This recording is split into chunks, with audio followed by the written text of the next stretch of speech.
지난달에 여러 번의 장례식이 있었고 오늘도 장례식이 있습니다. 장례식을 집례할 때마다 항상 두 가지의 질문을 하게 되지요. 하나는 그분들이 한평생 만만치 않은 인생을 살아오셨을 텐데 자녀들에게, 함께한 우리들에게 무엇을 남기셨을까 하는 것과, 그분들은 하나님의 나라를 위해서 어떤 준비를 하셨는지, 그리고 하나님께서는 그들에게 어떤 상급을 주셨을까 하는 것입니다. 그러면서 그분들에게는 더 이상 기회는 없지만 그래도 우리에겐 아직 시간과 기회가 있다는 것이 다행스럽게 여겨집니다. 코로나로 우울하게 시작된 올해도 2달밖에 남지 않았습니다. 새해를 시작할 때는 늘 희망을 얘기합니다. 아무리 어려워도 우리는 새해를 맞이할 때는 뭔가 희망의 새해, 어떤 기대감을 가지고 한 해를 시작합니다. 희망찬 새날, 좀 더 좋아지겠지라고 하는 마음을 갖고 시작하지만 한 달, 2달 지나다 보면 희망이라고 하는 말이 사라지고 이제 한 해를 마치게 되면 일제히 다사다난했던 한 해로 마무리를 짓곤 합니다. 희망의 미래를 꿈꾸면서 한 해를 시작했지만 여러 가지 일, 많은 어려움들이 있었다는 것이죠. 우리 인생도 다를 바가 없습니다. 여러분도 참 힘든 인생 살아오셨지요. 야곱의 고백처럼 험악한 세월을 보냈습니다. 공동번역에 번역된 대로 얼마 되지는 않았지만 살아온 나날들이 굳은 일 뿐이었습니다. 새번역에 번역된 것처럼 정말 고달픈 세월을 보냈습니다. 코로나로 다들 어렵다고 하지만 우리는 일제강점기를 버텨낸 사람들입니다. 6.25 한국 전쟁 속에서 살아난 사람들입니다. 우리는 보릿고개라고 하는 것이 어떤 것인 줄 알고 초곤 목표라고 하는 시절을 다 겪어왔습니다. 우리가 학교 다닐 때 산에 가서 송충이를 잡았습니다. 우리 방학 숙제가 쥐 잡아서 꼬리를 몇 개 이상 가져오는 그런 시절을 보낸 사람들입니다. 그런 것들을 경험했던 우리에게 코로나 시대가 어렵기는 하지만 그래도 견딜 만한 세상입니다. 우리가 참 여기까지 참 대견하게 잘 살아오셨습니다. 그런데 우리의 미래는 어떻게 될까요? 미래라고 하는 말은 한자 그대로 보면 아직 오지 않은 날입니다. 그래서 사람들은 미래를 이야기할 때에 항상 희망을 얘기합니다. 지금보다 더 나아지기를 바라는 희망을 얘기하죠. 그래서 희망과 미래는 어쩌면 같은 이야기처럼 되어버렸습니다. 그러나 아직 오지 않은 날이지만 우리는 미래를 예측할 수 있습니다. 성경의 원리는 심은 대로 거두고 행한 대로 받는 것입니다. 과거의 결과가 오늘이고 오늘의 내가 어떻게 사느냐가 미래를 결정하게 되어져 있는 것이죠. 신앙인에게 있어서 미래와 희망이라고 하는 아주 중요한 주제를 갖고 있습니다. 실제로 우리의 신앙은 미래지향적입니다. 그래서 신앙은 미래적일 수밖에 없습니다. 미래라고 하는 말에는 여러 가지 뜻이 있는데 그 첫째는 신앙의 성장을 통해서 내가 어떻게 달라질까라고 하는 것입니다. 여러분, 예수 믿고 뭐가 달라졌습니까? 성령 받으시고 뭐가 달라졌냐 하는 것이죠. 달라지지 않았다면 그 사람은 아직까지 먼 사람입니다. 10년 뒤에 나는 어떻게 달라졌을까 한번 생각해 보십시오. 어떻게 될 것 같습니까? 세상 사람들은 늙고 병들면 모든 것이 무너진다고 생각합니다. 그러나 우리는 그렇지 않습니다. 고린도후서 4장 16절에 우리는 낙심하지 않습니다. 우리가 비록 겉사람은 쇠약해 가지만 우리의 속사람은 나날이 새로워지고 있습니다. 우리의 겉은 늙습니다. 우리 겉은 병들고 힘없어집니다. 그러면 세상 사람들은 그것으로 다 끝난다고 생각하지만 믿음을 가진 사람은, 속사람은 나날이 새로워진다고 하는 것이죠. 더욱 희망에 불타오르고 있다라고 하는 것이죠. 우리가 세상에 살면서 잠시 받는 여러 가지 고난, 여러 가지 어려운 일이 있다 하더라도 장차 내가 받을 비교할 수 없는 큰 영광을 생각해 보면 지금 내가 겪는 거 이 정도는 아무것도 아니다라고 하는 것이죠. 우리는 미래지향적입니다. 장차 받을 영광에 비하면 지금껏 견딜 수 있다는 것이지요. 내 몸은 병들고 늙어갈 수밖에 없지만 장차 받을 하나님의 나라를 생각해 보니까 내 속사람은 나날이 새로워진다는 것이죠. 10년 뒤에 여러분의 모습은 사람들이 어떻게 기억할까? 좋은 모습, 존경받는 모습이기를 주님의 이름으로 축원합니다. 우리의 미래는 종말론적입니다. 우리의 미래는 하나님의 나라입니다. 사도신경으로 우리가 고백하는 것처럼 우린 주님이 다시 오시는 것, 우리 몸의 부활과 영생을 믿습니다. 그날이 오면 여러분 모두 주님의 모습과 부활과 영생의 복을 누리시기를 주님의 이름으로 축원합니다. 예수님께서 오셔서 공생애를 시작하실 때 가장 먼저 하신 말씀이 회개하라, 천국이 가까웠느니라. 이 말의 의미는 하나님의 나라가 곧 실현될 것이기 때문에 회개하고 하나님의 나라에 들어갈 준비를 하라는 것이죠. 우리에게 가장 중요한 실현될 미래는 하나님의 나라입니다. 하나님은 그래서 우리에게 다가오시고 말씀하시고 준비하게 하시고 기회를 주십니다. 오늘 읽은 누가복음 16장 보통 불의한 청지기의 이야기는 보통 이야기가 만만치 않습니다. 왜냐하면 불의한 짓을 한 청지기를 그 주인이 칭찬하는 것 같아서입니다. 이 말을 좀 쉽게 풀어서 설명을 해보겠습니다. 주인이 어느 날 잠시 그곳을 떠나게 되어 있으면서 자기가 가장 신뢰할 만한 사람에게 자기 재산 관리를 맡겼습니다. 그런데 그 주인에게 이상한 소문이 들렸습니다. 그 관리인이 자기 재산을 낭비한다고 하는 것이지요. 그래서 주인이 돌아와서 그를 불러서 얘기합니다. 내가 너에 대해서 들은 소문이 도대체 다 어떻게 된 것이냐?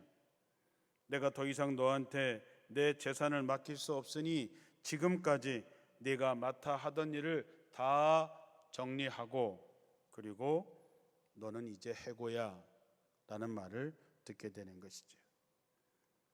그러자 그 청지기가 이렇게 얘기합니다.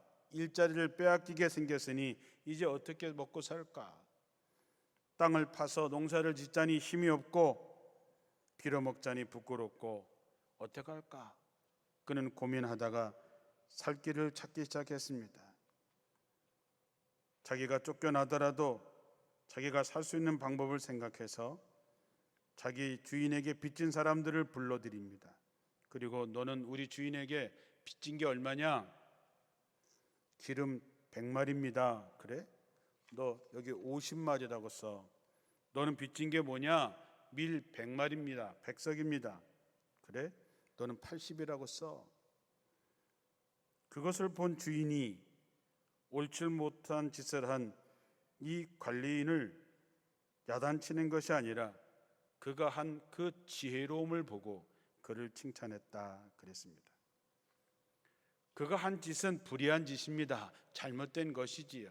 그러나 자기가 미래에 펼쳐질 세상에서 살려고 애쓰는 그 지혜로운 모습을 보고 칭찬했다라고 하는 것이죠. 우리가 읽은 본문의 말씀에서 주님께서 우리에게 하시고 싶어 하시는 말씀이 뭘까?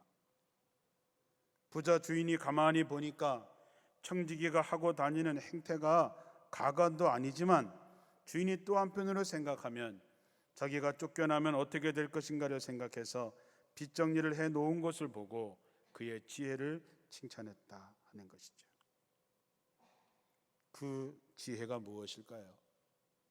쫓겨난 다음에 자기에게 닥칠 미래를 대비하고 준비한 것이지요. 예수님께서 그 뒤에 이렇게 얘기하십니다. 봐라, 세상에 소위 똑똑한 사람들은 내일을 위해서 오늘을 지혜롭게 준비하고 있는 것을 보아라.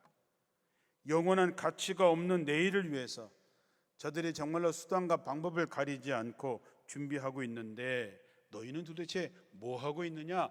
영원한 하나님의 나라, 너희가 닥쳐올 그 미래를 위해서 무엇을 준비하고 있느냐 하는 것입니다.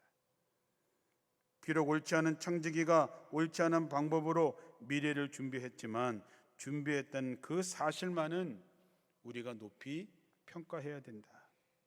저 불의한 청지기에서 그 지혜를 배우라고 하는 것입니다. 예수님께서 우리에게 주시고자 하는 교훈은 세상 사람들도 자신의 미래를 위해서 수단과 방법을 가리지 않고 준비하고 있는데 하나님에게 속한 빛의 자녀들은 너희는 영원한 하나님의 나라를 위해서 무엇을 준비하고 있느냐 하는 것이죠. 사람의 미래는 알 수 없지요. 앞으로 어떻게 될지 누가 장담할 수 있겠습니까? 그래서 세월을 아끼고 다가올 미래를 위해서 오늘 우리에게 주어진 날을 잘 준비하라고 하는 것입니다. 이것이 지혜라고 하는 것이죠. 지금 여러분이 어떤 자리에 있는지 잘 아셔야 됩니다. 무엇을 준비하고 있는지 잘 아셔야 됩니다. 우리의 삶에는 과거와 현재와 미래가 있지요. 과거는 지나간 시절입니다. 지나간 시절이 사람들에게 두 가지 의미로 다가옵니다. 하나는 망각된 과거입니다. 사나마나한 과거지요. 실제로 우리들의 삶의 90%는 기억하지 못합니다. 여러분 인생을 수십 년 살아오시면서 얼마나 기억하고 계십니까? 10% 정도밖에 기억을 못합니다. 나머지 90%는 뭐냐? 그냥 지나간 거지요. 그런데 우리는 자꾸 지나간 과거를 미화하려고 하는 경향이 있습니다. 자신이 실제도 하지도 않았는데 어디 가서 내가 했어 라고 얘기하고 자기가 했는데도 불구하고 나는 안 했어 그렇게 얘기하면서 마치 자신의 과거가 아름다웠던 것처럼 얘기하고 그때가 좋았어 라고 얘기를 하지요. 그러나 그런 과거는 별 의미가 없고 우리에게 꼭 필요한 과거는 교훈이 되는 과거입니다. 우리가 살아오면서 아주 힘들었던 때도 있었지요. 정말로 죽을 정도로 힘들었었던 과거가 있습니다. 죽고 싶을 때가 있었지요. 아주 고생했던 때가 있습니다. 그러나 그것이 큰 불행이나 고생한 것으로 끝나는 것이 아니라 그 일을 통해서 교훈을 얻게 되는 과거입니다. 이스라엘 백성들에게는 이렇게 교훈이 될 만한 사고가 참 많았지만 문제는 하나님이 하신 일들을 교훈이 되는 과거로 받아들여야 하는데 이스라엘 백성들은 다 잊어버렸습니다. 그러니까 잘못을 계속해서 반복하고 반복하다가 나라를 잃어버리는 데까지 가게 되는 것이죠. 그래서 성경은 하나님의 말씀을 기억하라, 마음에 새기라, 말을 청종하라 라고 하는 것이지요. 여러분은 지나간 과거에서 어떤 교훈을 가지고 살고 계십니까? 개구리 올챙이적 생각 못한다고 지난 날에 힘들고 어렸던 과정을 다 잊으셨습니까? 지나간 과거에서 교훈을 얻어야 그래야 나의 나된 것은 오직 하나님의 은혜라는 고백이 나오는 것이죠. 현재도 마찬가지입니다. 그냥 하루하루 별 의미 없이 흘러보내는 사람들이 있습니다. 여러분, 죄 중에 큰 죄가 뭔지 아십니까? 낭비하는 것이죠. 성경에서 낭비의 죄를 저지른 대표적인 인물은 돌아온 탕자에 나오는 작은 아들이죠. 그는 그에게 주어진 시간, 그에게 주어진 재물, 그에게 주어진 모든 것을 다 허랑방탕, 무의미하게 써버리고 말았습니다. 여러분은 어떠십니까? 신앙을 가진 사람은 오늘 내게 주어진 시간, 내게 주어진 재물, 내게 주어진 달란트를 의미 있게 사용해야 됩니다. 왜냐하면 주인 되시는 주님이 곧 우리에게 오실 것이기 때문입니다. 오늘을 귀하게 철저하게 준비하는 사람들이 있습니다. 고린도후서 6장 1, 2절에 보면 하나님과 함께 일하는 자로서 너희를 권하노니 하나님의 은혜를 헛되이 받지 말라. 하나님의 은혜를 헛되이 사용하지 말라. 이르시되 내가 은혜 베풀 때에 너에게 듣고 구원의 날에 너를 도왔다 하셨으니 보라 지금은 은혜 받을 만한 때요 보라 지금은 구원의 날이다. 지금이 은혜를 받을 때고 지금이 준비할 때다라고 하는 것입니다. 우리가 흔히 쓰는 말 중에 금 중에 제일 귀한 금이 뭐냐? 지금이라고 하는 것이지요. 너무나 당연한 말입니다. 어제는 지나갔기 때문에 우리 날이 아닙니다. 내일은 아직 오지 않은 날이기 때문에 우리 날이 아닙니다. 오늘만 우리가 쓸 수 있습니다. 오늘만이 준비하고 오늘만이 사용할 수 있는 것이죠. 미래의 모습도 마찬가지입니다. 오늘을 살아가는 내 모습이 미래를 예측하게 해줍니다. 어떤 사람은 어떻게 되겠지, 적당히 하면 되겠지 라는 마음으로 기대합니다. 평범하게 살면 평범한 것밖에 얻을 수 없습니다. 더욱이 성경은 준비되지 않은 사람에게는 미래가 없다라고 얘기를 합니다. 미래를 위해서 노력하지 않고 현재의 즐거움만 누리고 사는 사람들이 있습니다. 그러나 우리 신앙인들은 미래를 준비하면서 사는 사람들입니다. 우리는 미래를 앞당겨서 생각합니다. 우리의 궁극적인 미래는 무엇입니까? 하나님의 나라죠. 이 세상 얼마 삽니까? 성경은 70이여 강건하면 80이라고 얘기하고 그저 겨우 100년 사는 인생이죠. 하나님의 나라는 어떤 것입니까? 영원한 것입니다.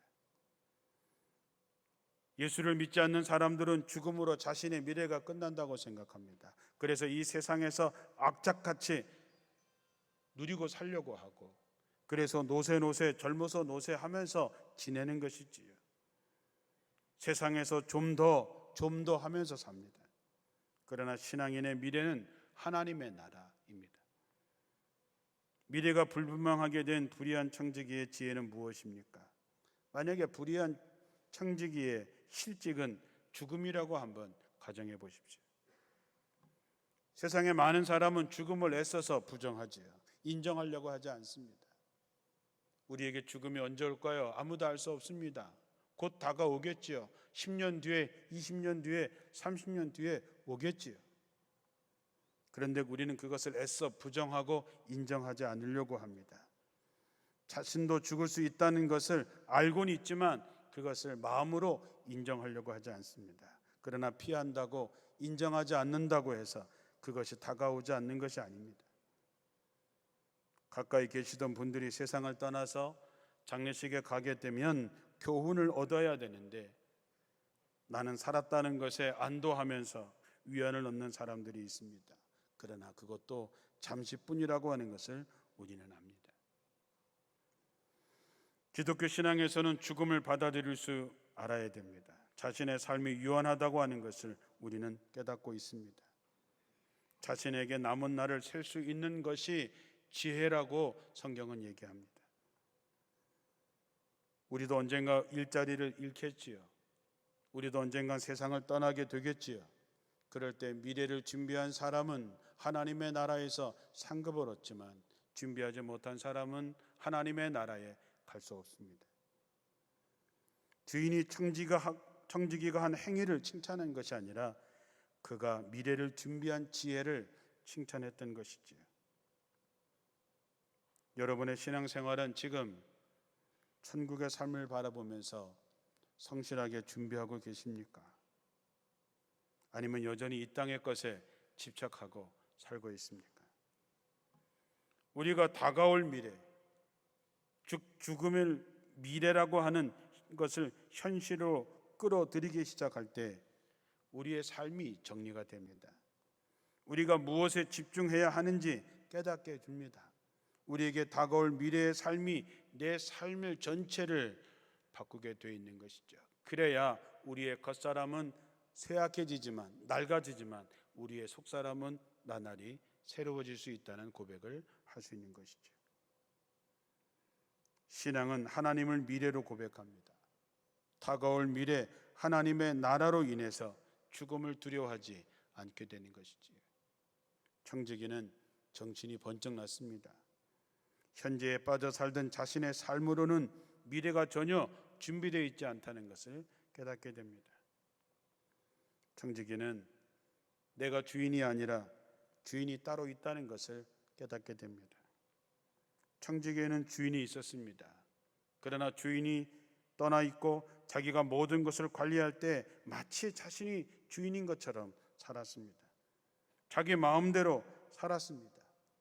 주인이 돌아와서 그의 허물을 지적하고 해고하겠다고 지적하자 그제서 나에게 주인이 있었구나, 내가 주인이 아니구나 하는 정신을 차리게 되는 것이죠.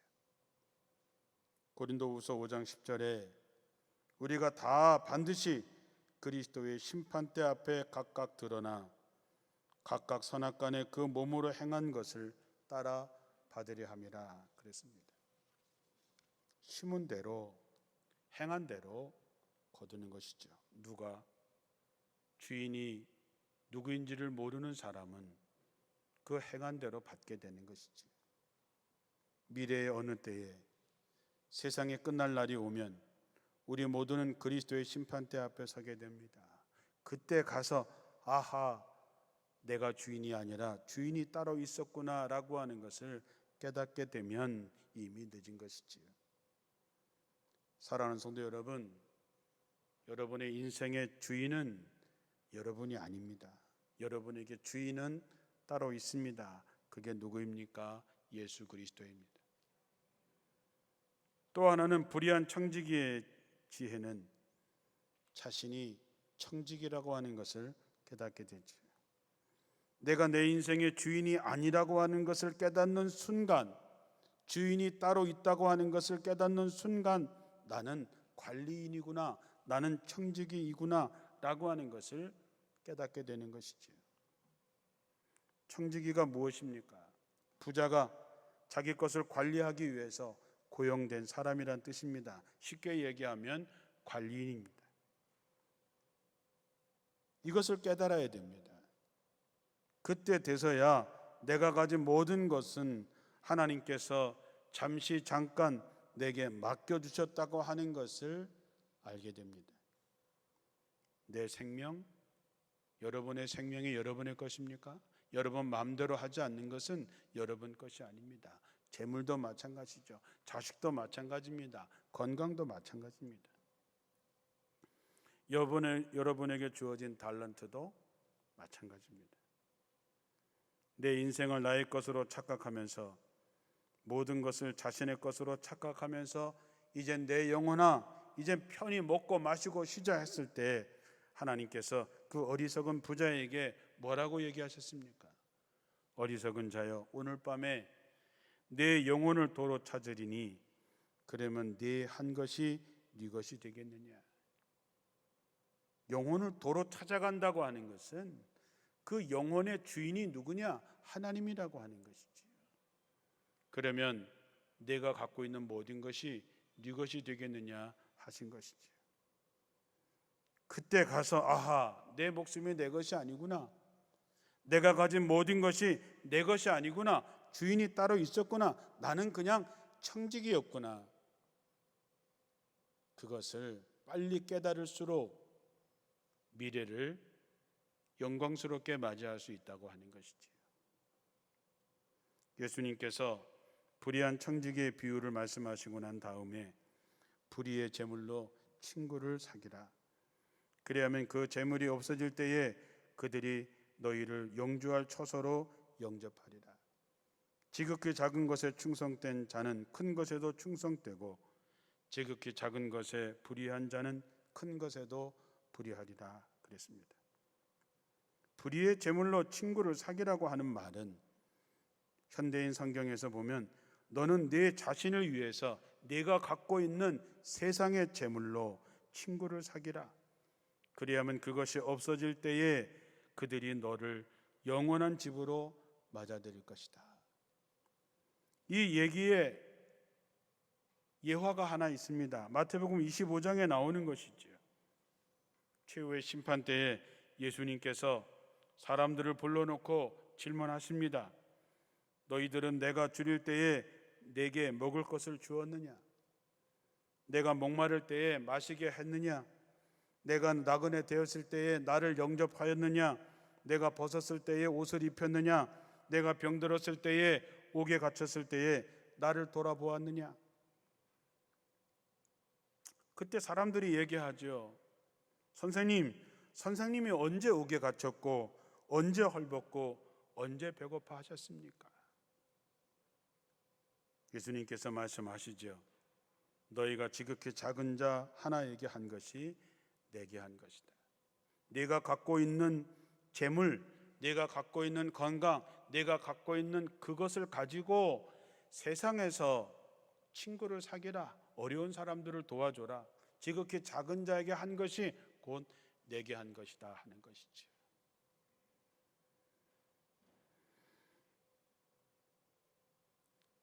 주님께서 너희가 세상 재물을 취급하는데 성실하지 못하다면 누가 하늘의 참된 재물을 너희에게 맡기겠느냐?